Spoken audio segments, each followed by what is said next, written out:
koyun hey aldı canım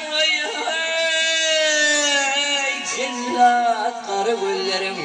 sana gelin derdi satın alayım ey alayım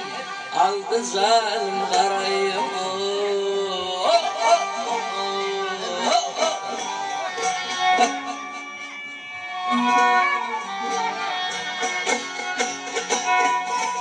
hey ölerler ve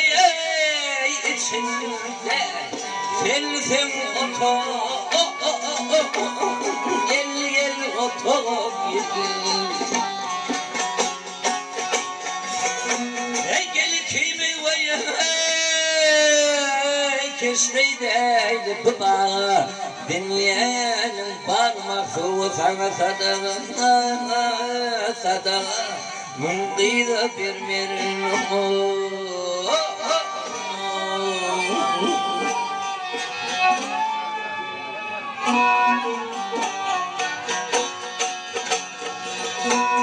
marale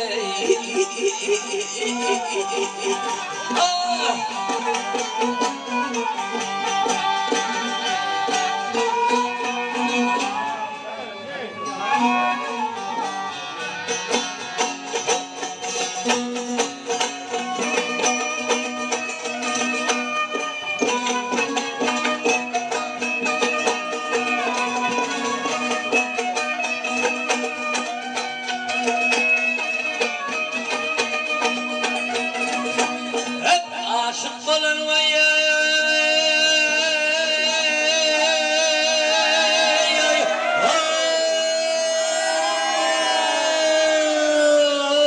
canım gidin can ah umidindir umidindir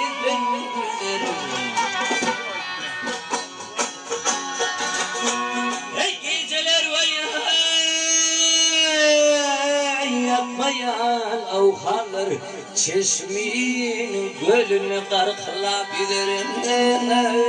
geliyor yaşıl baştan alıyorum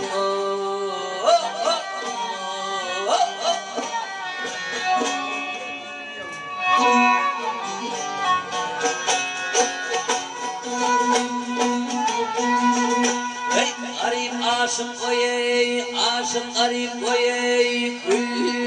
bir vardır gel vardır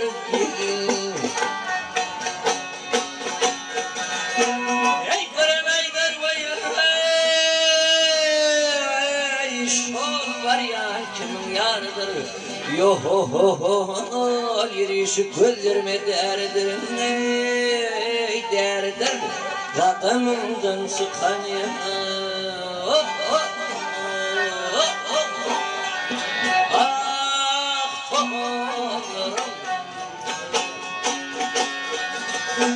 hey kadamından çıkan doğalarımın kıyıda vermeyen ellerin filin kadamından çıkan